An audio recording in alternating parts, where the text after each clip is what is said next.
7 acres at Elm Hollow with direct frontage on the Corps of Engineer land at Bull Shoals Lake.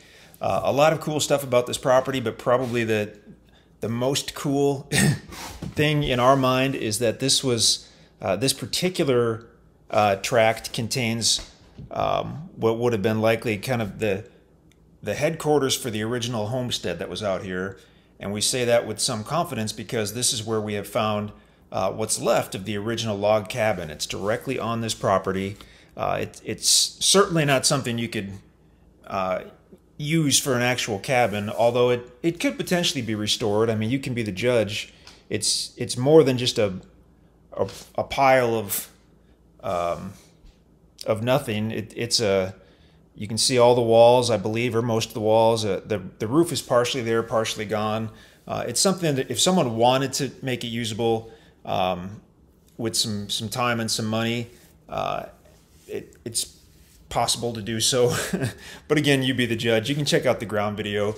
Just the fact that it's on this property is exciting for us, because that means this particular tract is where all the action was. We haven't hunted around too much as far as kind of checking out the ground on this particular tract, but we have found old metal tools and different cool stuff on essentially all the tracts, all the way from tract 1 on the north down to 13 or 14 on the south.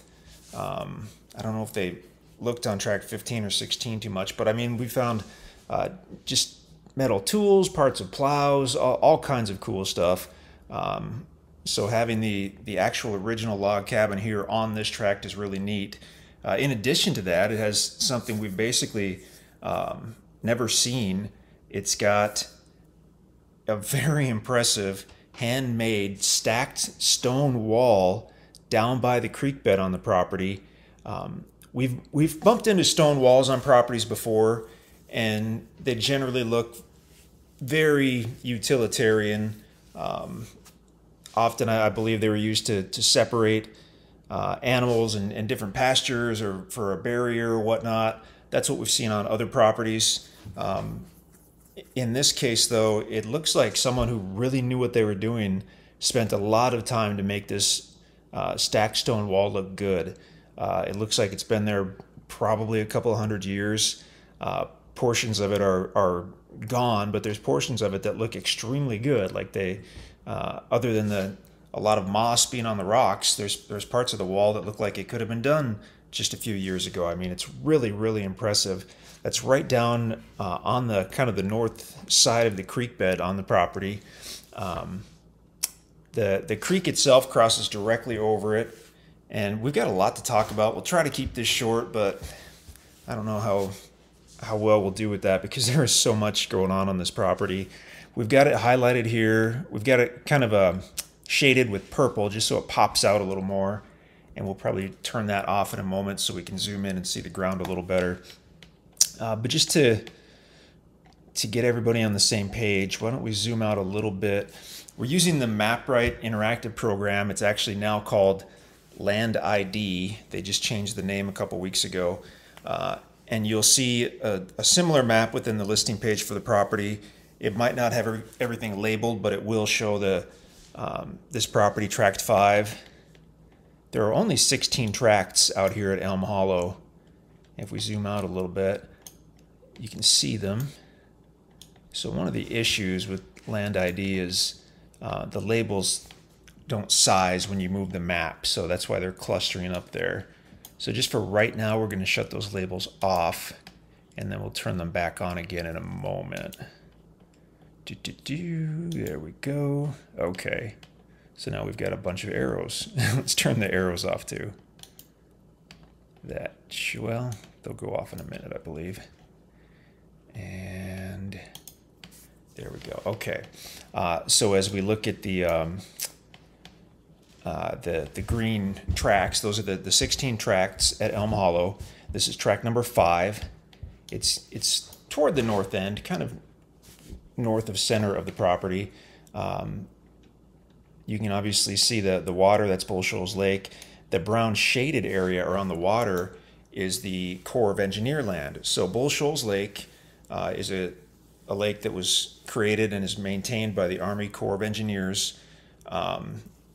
Several lakes, well, quite a few lakes in the country are like that, but right here in this area, several lakes are like that. You've got Bull Shoals Lake, which is this one.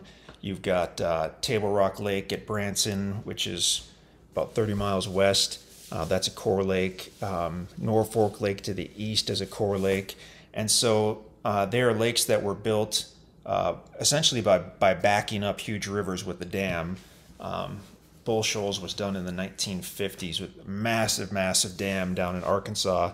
And they did that for two reasons. Number one, flood control, so they could change the water level and kind of mitigate any kind of flooding downriver or upriver, I imagine, and for power generation. So there's a large power plant down at the dam in Arkansas. It provides a lot of power with that lake. So as we look at this here, when the Corps of Engineers did this lake, and I assume it's basically all the lakes that they create with a dam, they need to be able to control the water level in the lake at the dam, and they do that with the dam, obviously. They might have it up for certain reasons. They might have it down. They might let it get super high to mitigate flood control. They might have it down to do dam maintenance. And obviously when they're changing that water level up and down, it changes the shoreline of the lake.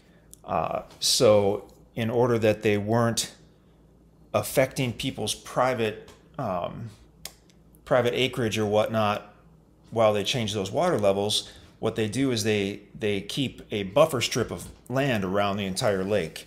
And that way they can raise and lower the water levels essentially as they please, and it's not affecting anyone's private property.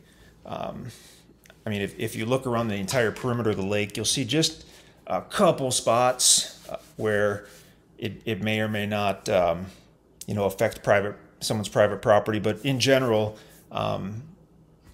they can do whatever they want with the lake levels, and it will not affect anyone's private property. So they're not getting people upset. They're not getting, in trouble for that. So that being said, this Corps of Engineer land is essentially public land, similar to national forest.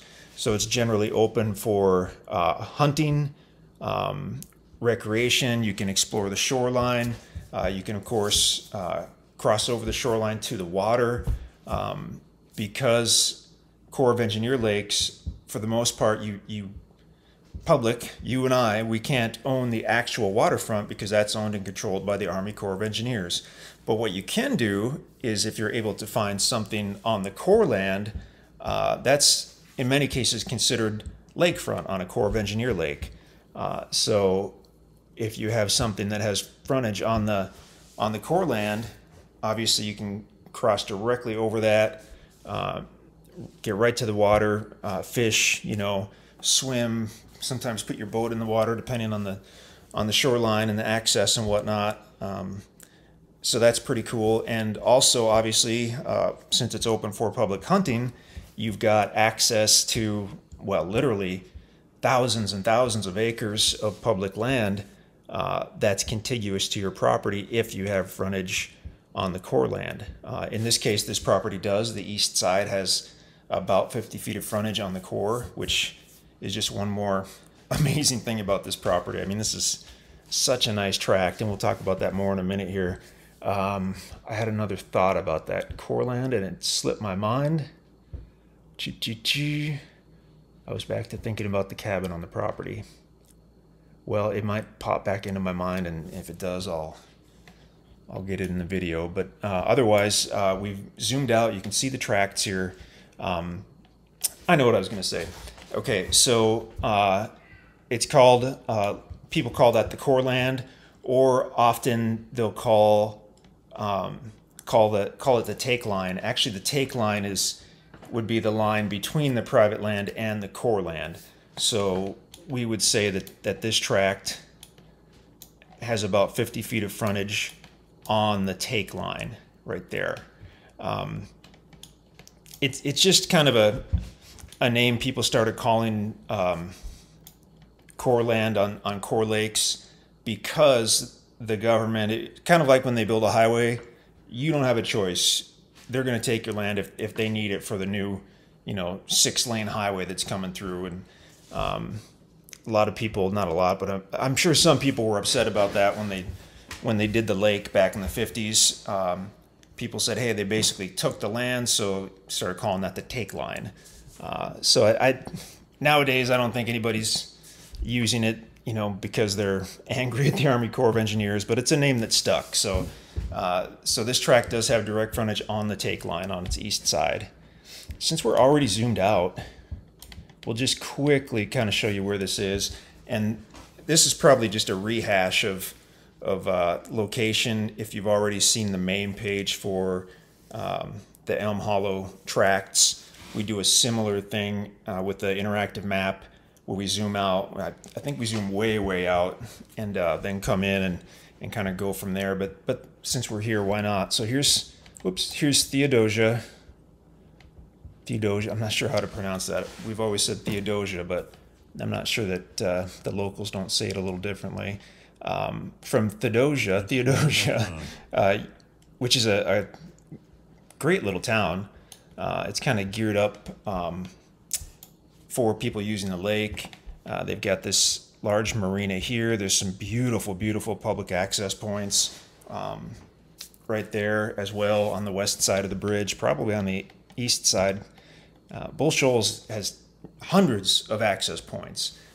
So just depending on what type of boat you're putting in the water, if you're putting something huge, then on the north side of the bridge here at Theodosia, there is a great wide concrete launch, which we've used. It's fantastic. There's some on the south side. Of course, you got the marina there and different stuff and restaurants and whatnot. But to get to the property from Theodosia, you would go east on Highway 160. You'll cross the river. It was a river, and they dammed it up. And then as you zoom out and look at it, it kind of looks like a crazy river. But when you're on the ground looking at it, it just looks like a huge lake in every direction, because this is like a 1/4 mile across or better. And a lot of the main channel is quite a bit wider than that. So you'll cross the lake. You'll go not even 2 miles, and you'll be looking for Highway HH. The little town is called Isabella. We're not convinced that there is anything in Isabella, but maybe we blinked and missed it. This looks like maybe a little gas station up here. I'm not sure, but you'll look for HH going to the south, or going right if you're coming from Theodosia. You'll take that down for maybe a 1/2 mile, and you're going to be taking your first left onto County Road 618, and that's going to be a gravel road, and that's what's going to take you to the property. So you'll go east on 618, and to get to this particular tract, we can use the measurement function on this map, and we'll just kind of get a decent idea here. We won't trace the road exactly.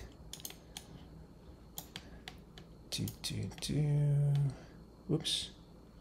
There we go. So if you happen to be going to tract 5, then you're going, that says 7,200 feet. So what is that? About 1.5 miles, a little less, to get to tract 5. Also, one of the really cool things that we really didn't know about until we had already gotten involved in the project was, so County Road 618 ends right down here, essentially just past tract 16, a few hundred feet, and the county road ends. There's kind of a small circular turnaround. But if you look closely, you'll see that there is a trail that comes south off of the county road and heads southerly.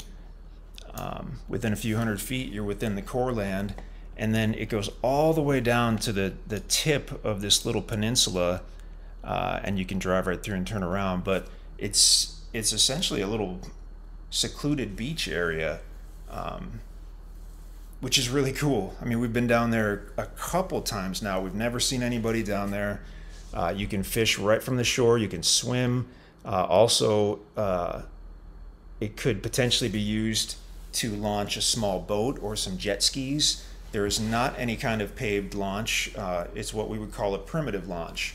So the slope into the water is very gradual, and it appears to be a hard-packed surface as far as kind of clay mixed with gravel, a little bit of sand as well. But again, it's what we would call a primitive launch, and we've launched boats and jet skis numerous times at Bull Shoals Lake on other primitive launches. Most of them didn't look as good as this one looked to us. So even though we have not launched a boat or jet skis there, to us it looked like that would be very doable, but you can be the judge. Alternately, if you don't want to mess with that, or you have a larger boat, super simple. All you have to do is go back to HH Highway. So take County Road 618 back to the west to HH, and then go south on HH, and it's just a couple more miles, 2-3 more miles. And at the very end of HH, oops, if we can get there, you're going to find a much larger launch right there. I mean, that's a large launch, and surely that would be, yeah, that's concrete. So that it's a primitive and it's a concrete. From what we're seeing here on the aerial, it looks like people are launching right here in more of the primitive fashion. But then this actually looks like a paved road that goes right down here. We haven't been out there to lay eyes on it. We're going off what people have told us and off of this aerial. But that's very nearby, obviously, so a lot of options there. Okay, get back to that property. I got lost. There we go. All right. So the property itself, in addition to being one of the larger tracts out here at 7 acres, most of them are 5 acres or 6, other than a couple of them that are larger. In addition to that, it does have direct county road frontage along the east side. In fact, you've got several hundred feet of frontage. Why don't we turn the labels back on, and we're going to get rid of that purple shading now that we're now that it's much easier to see which property we're looking at here. And the little orange box, by the way, with the house picture, if you haven't guessed, that's marking about where the log cabin is on the property. Okay, so we'll get that shut off. We're going to turn the labels back on. We're going to turn the arrows back on. And there we go. That's not too bad. Okay. So yeah, tract 5, about 550 feet of frontage on the gravel county road along its east side. The straight dashed line that you see, that's a power line. So another enormous bonus on a rural property to already have power, not just in the area or not just nearby, but physically on site, is so awesome if you ever hook to it. This cabin would have been, I'm sure, built long before anybody would have had power to bring to it. So there is no power that runs to the actual cabin, although it's actually within a couple hundred feet, it looks like, or even less. But the line itself does physically cross over the property toward this northeast side, and then actually again toward the southeast side. So you've got a couple easy access points to power.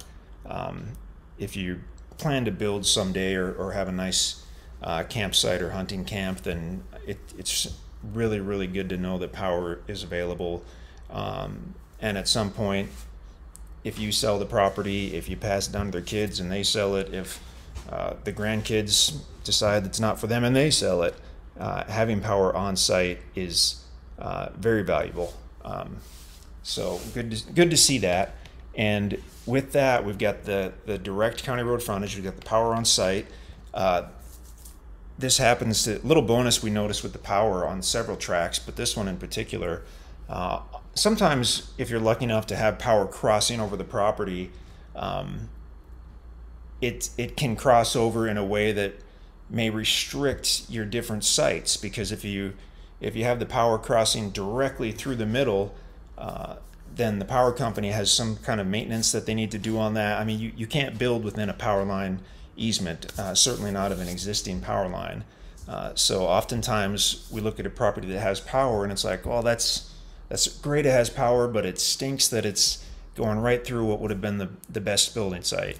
On this one, not the case. I mean, the power is way over here on the east side, northeast side, and then when you get down to the south side, it's running essentially with the county road, so it's just not in your way. So that's really good to see. Heavily wooded, although we do have these natural kind of open areas.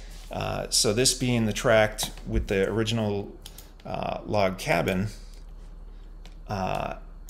whoops, it is very likely that this was at that time open meadow, and they would have had, maybe crops, but certainly animals in and around the log cabin.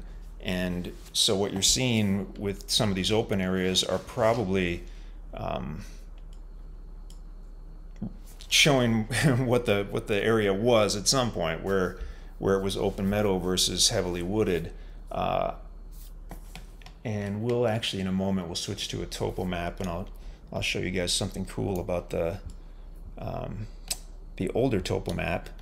So the MapRight map, the land ID map, again, you'll see a very similar map within the listing page for this tract if you're not already there. As I mentioned earlier, it might not be labeled specifically with all the labels on tract 5, but it will show tract 5. What you can do is, even if you don't have a subscription to land ID, you can use that particular map, and you can change the base map, which can be very handy. They'll have 4 or 5 different aerial maps. Sometimes they're similar, sometimes they're different. Oftentimes they happen to be aerial photos that were taken at different times of the year, which can be useful. So right now we're on, it's called MB satellite. No idea what the different designations stand for, but if we were to switch to NAIP, and actually we've never found that useful, it always tends to be fairly blurry. I think that's some kind of government map, honestly. But if we go to a different, this is called Hex aerial. So that's interesting. That looks like maybe an autumn aerial map.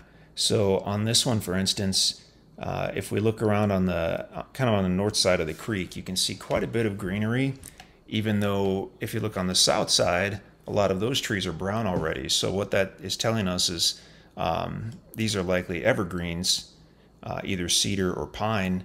In this case, just the little bit we walked on the property, we know there's quite a bit of cedar. There's actually some huge cedar trees on the property.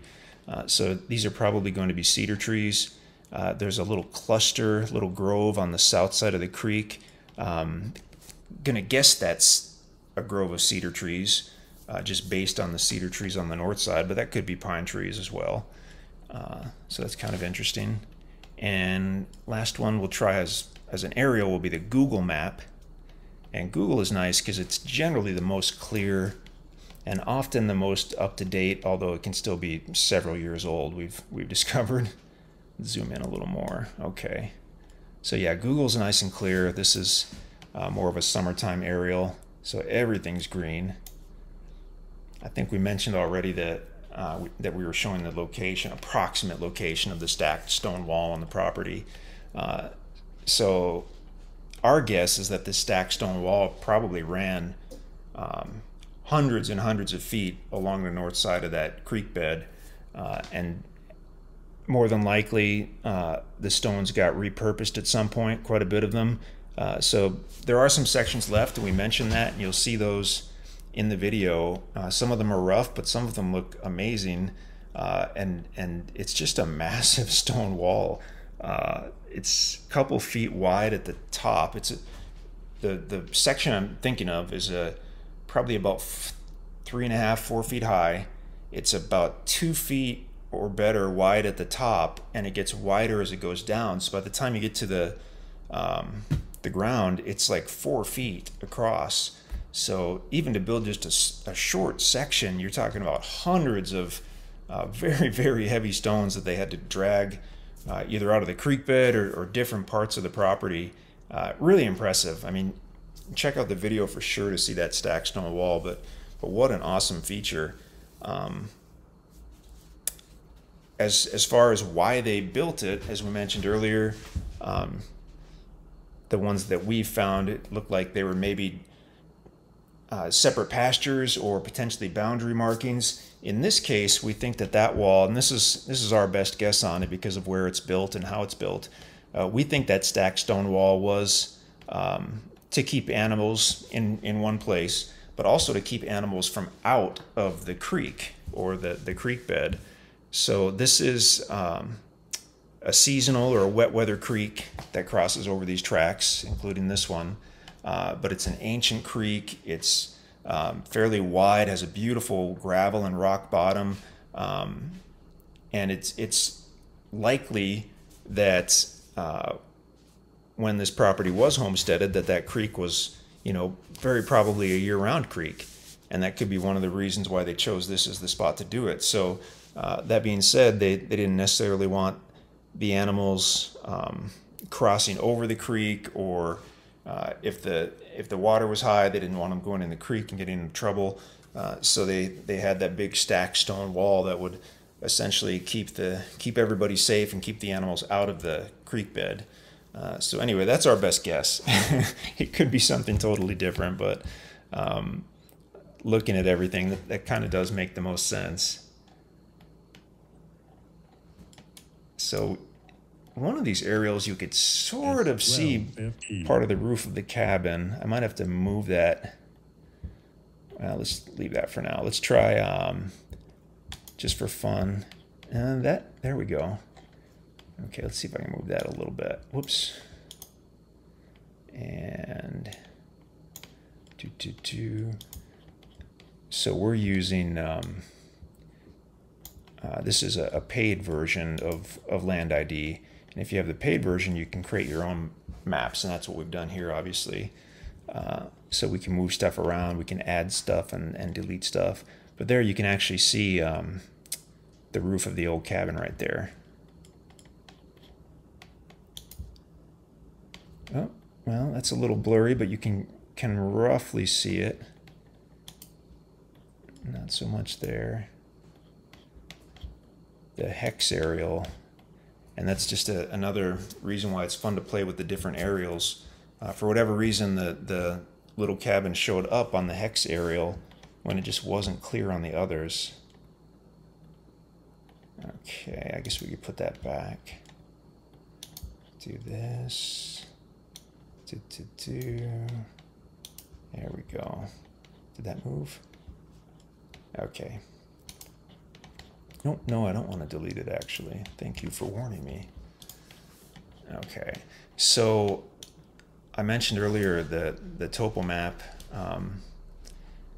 and MapRight now, Land ID now provides us with 2 topo maps. So for 20 years, we've been using what we just call the topo map, and it's I believe it's a government created set of topos that was done probably in the 1950s from what we've been told. Fairly detailed, they show everything fairly well. And about 6 months ago,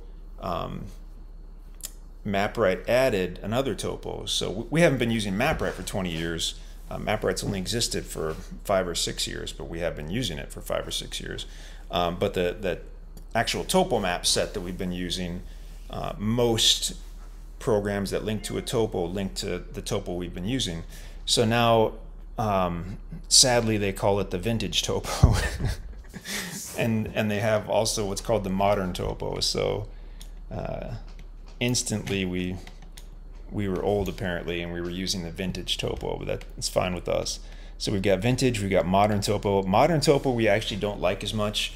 It is clearer, it is easier to digest, but it doesn't show as much detail, and it lacks a couple features that the vintage topo has. So we're actually going to start we're going to start with the vintage topo. Okay.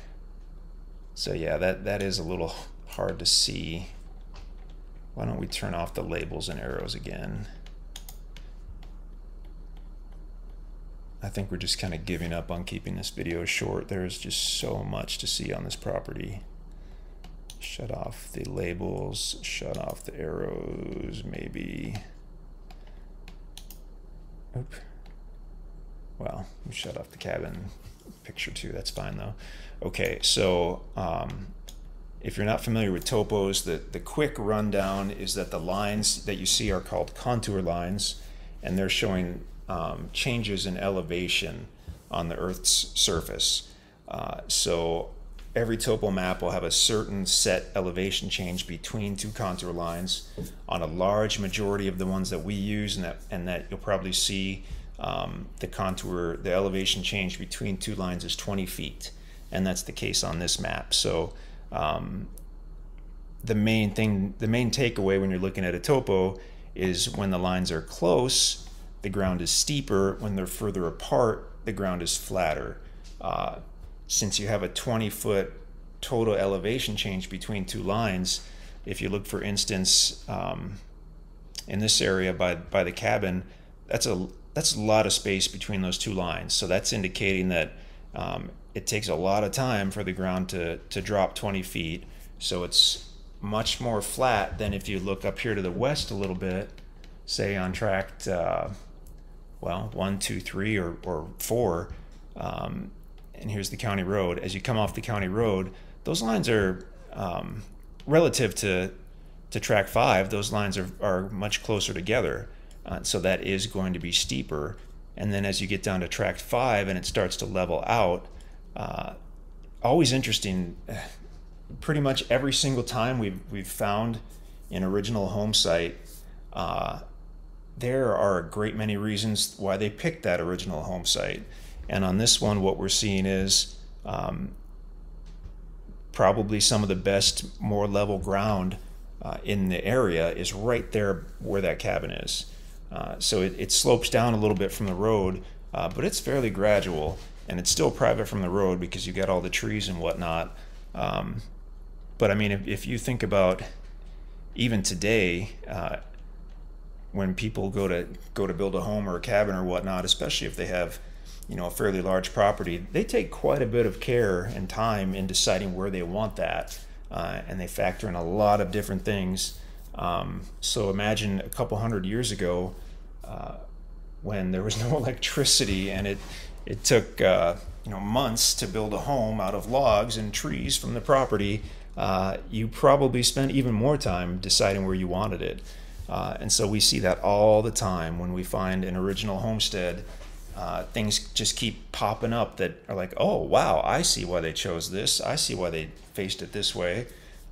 So on this one, we're thinking it's because of the way the ground lays, how it's some of the flatter ground in the area and close to the creek bed, and potentially something with the soil. We don't know enough about that to really speculate on that, but we've seen that in the past.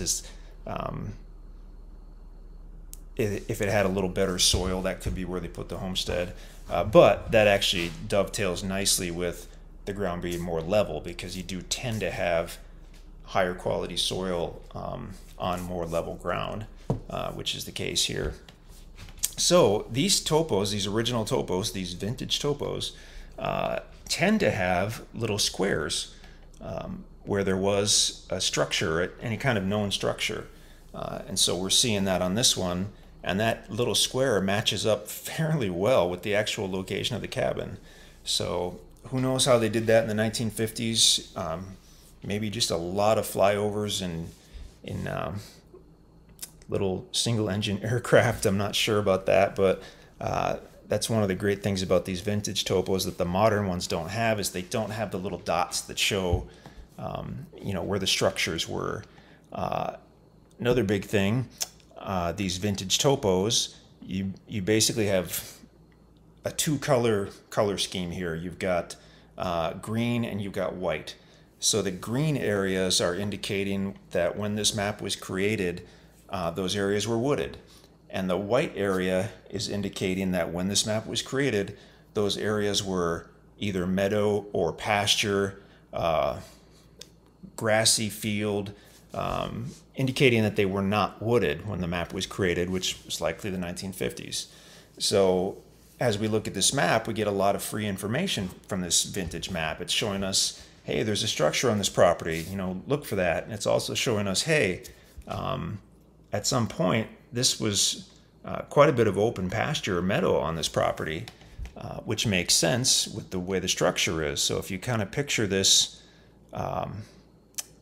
this property when that cabin was still being used and they're still having animals and all that good stuff in the area, they would have had it basically open around their house.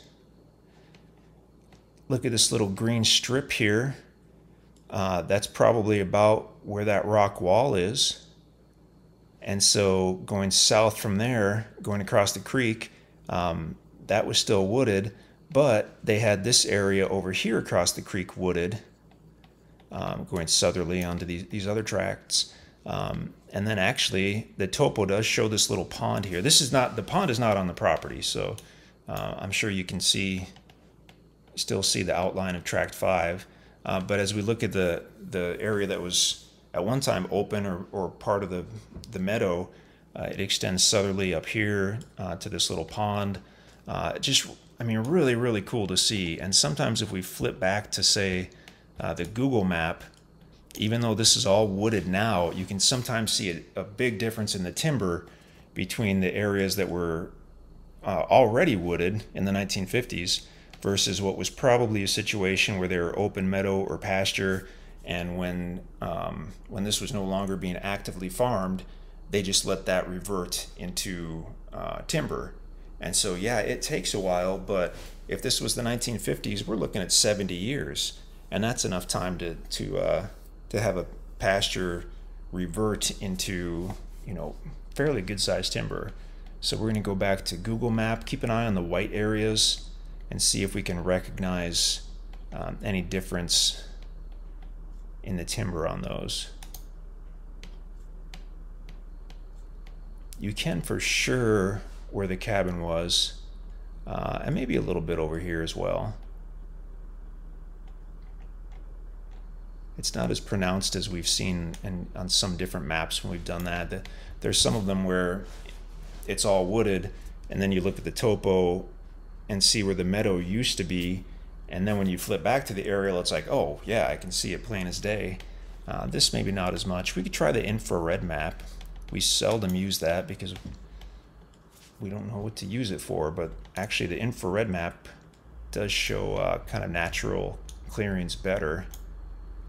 Boy, it shows that clearing, the cleared area by the cabin really well.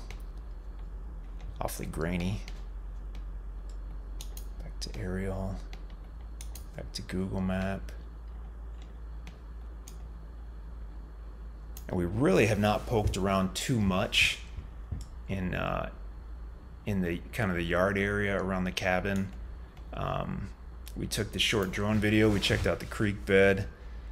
You've got the cabin, well, right up in here somewhere, and then a lot of this area to the south seems to me was you know, fairly level. If you wanted to recreate the pasture or the meadow, there aren't that many trees. I mean, once you get down to ground level, you'll see that a lot of them are cedar trees, which are fairly easy to remove. Actually, a whole different story than an oak tree or a hickory tree. As far as timber removal, obviously once the property's been paid for in full, you can do as you please with the timber. Until that time, any timber with a diameter of greater than 8 inches when measured at the ground level, you're going to need written permission to remove. And we've got a simple process in place for that, so you can contact us for details. But if you were to, generally for timber removal, it would be how much I put it, not just to clear for pasture and you know, you maybe or maybe don't get it completed, but if you wanted to create or expand a driveway, create or expand a building site. Those are both very valid reasons why we would generally be happy to give written approval to remove timber. But again, get a hold of us and we can go into more detail on that. But we certainly realize if you're going to create a beautiful site to hunt or camp or build, then yep, some mature trees are going to have to go. So that's just part of it. But we try to make it easy. So the power line, excellent to have. County road access. When we looked at the property, I believe we just pulled probably right here onto the power line easement to park, but it really wouldn't take much to create a driveway.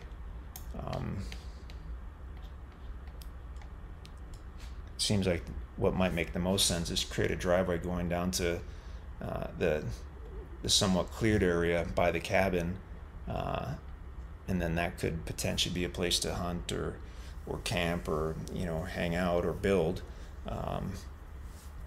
Cabin itself, I mean, it would be so cool to restore that cabin, but it would be a tremendous amount of work. But I mean, you'd have one of the very few original log cabins in the area, which would be awfully cool. Over here, because you do have the direct frontage on the take line, obviously you've got the access to the core land, which is all told thousands of acres, but right here adjacent to the property you've got a pretty good sized chunk that you can generally use for additional hunting. You can hunt on your own property, of course, but additional hunting in that core land. Since this is actually fairly close to the water, I mean, you'd just be from the east side of your property a few seconds from the water for fishing, or maybe to put in a little kayak or whatnot from the east side, walk it down there. Aerial map, and you can play with that. If you zoom out to see where the water is, and here's another reason why it's cool to have the different aerial maps. We mentioned before they change the lake level kind of throughout the year, or when they're doing maintenance or whatnot.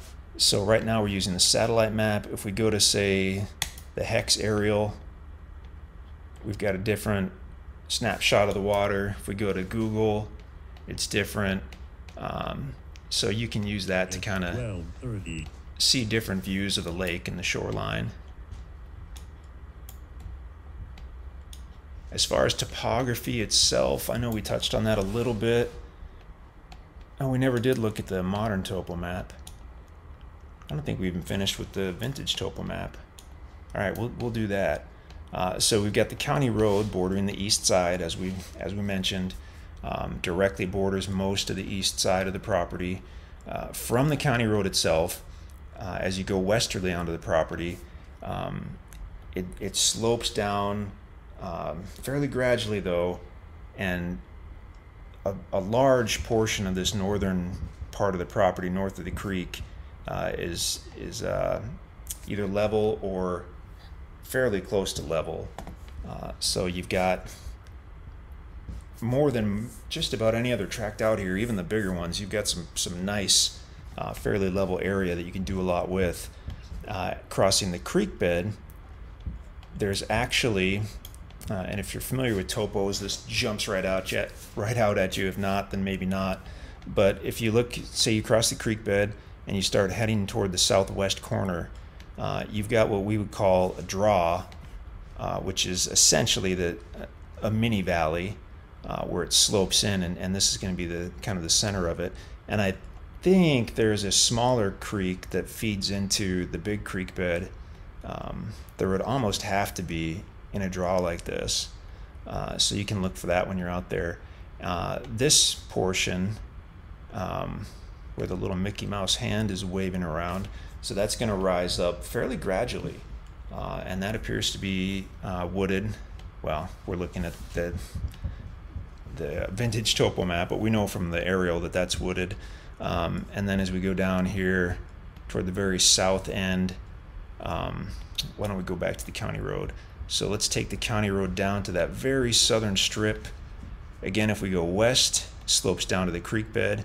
If we go east, slopes down to the core land and the take line. And here's an instance where the topo is helpful because it's showing us, now look at this east side and look how those lines start to get fairly close. So that's going to be quite a bit steeper when you get to that east side. We actually have not physically walked to that east side to look, but just based on this topo, that's going to be the steepest part of the property, just this last little bit right before you get to the core land and the take line and all that stuff. So now let's switch to the modern topo, as long as we're here. And that's showing us something very similar. It's a much cleaner look, which is great, but it doesn't provide as much information as the last one. So this is telling us basically the same though. From the county road, as you go westerly, it does slope down, but man, it's gradual. According to this, the part where we walked in was quite gradual. You've got the creek bed. Once you cross the creek bed, generally rises up. This kind of shows that draw as well, shows it just a little differently, but very similar. And then if we go down to the south side, county road, go west, slopes down to the creek, go east, and slopes gradually for a couple hundred feet, and then starts to get steeper. We've got several lines fairly close together. That's going to be steep. And then actually potentially starts to kind of level out as you get right down here to the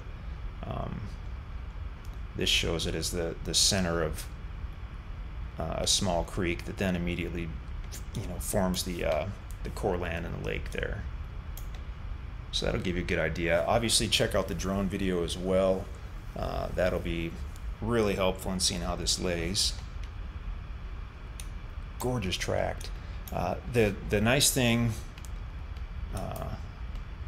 we're talking a lot about the core land, but it's just really kind of a special deal to have direct frontage on the core land. It's always been hard to find stuff that fronts the core, touches that take line because it's popular. People want it. The few times we've found something that has core frontage, generally it's secluded, and this is a secluded property, but man, it's got county road frontage. You've got electric physically on site. That, and then combined with the core frontage, everything else, I mean, it's an unbelievable property. So this doesn't say, but I believe that's about 50 feet wide, about a 50-foot strip that goes east to the core, to the take line. I assume that someone is going to ask if you can build on that 50-foot strip. Subject to the setbacks, there's no reason you can't. You're going to have, I believe, a 100-foot setback from the county road, which puts you, back in here somewhere. Side setbacks on a lot of projects that we've done, it's 30 feet. In this case, I think it's less than that. We'll have to double check to make sure, but I'm thinking it's a 10-foot setback from sides, which would still give you 30 feet in the middle with which to actually build or have a site or whatnot. And even though that might not sound like a lot, I'm picturing a lot of houses or cabins that we've done that have been 24 feet, 26 feet wide or less. So I mean, you've got room there if you wanted to build something, and that would put you close to that take line, which would be awesome. Close to the electric, which is great.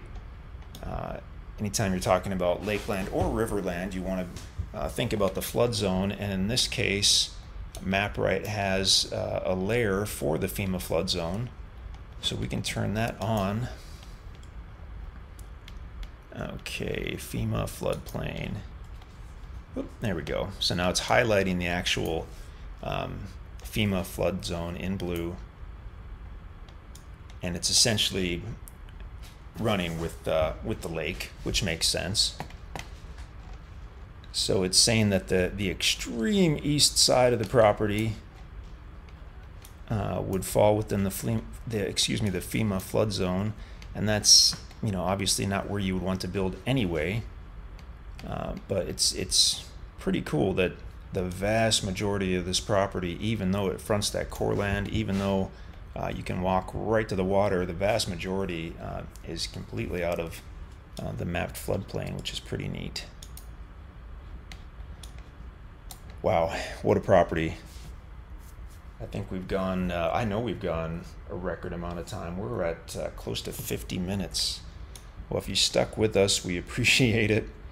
We might be more than 50 minutes. This doesn't really show, and I was just looking at a clock on the office wall trying to gauge it. Yeah, I mean, we could keep talking. We really could. Of all the tracks, this one is kind of, I don't want to say the most special, because a lot of these tracks are very, very cool, but man, having the original log cabin right there on it, who knows what else you're going to find out here. I mean, it's just a really unique opportunity. So we're pumped about it. If you have any questions, please do let us know. We try to pack all the info that we have into these listing pages, but still, we'd love to chat about the property. If it's still available, you can see it on the listing page on our website. Instant owner financing on everything we sell. We've been doing that for many a year. If you have any questions about the property, about the sales process, about the area, about any of that, give us a call. We would love to talk to you.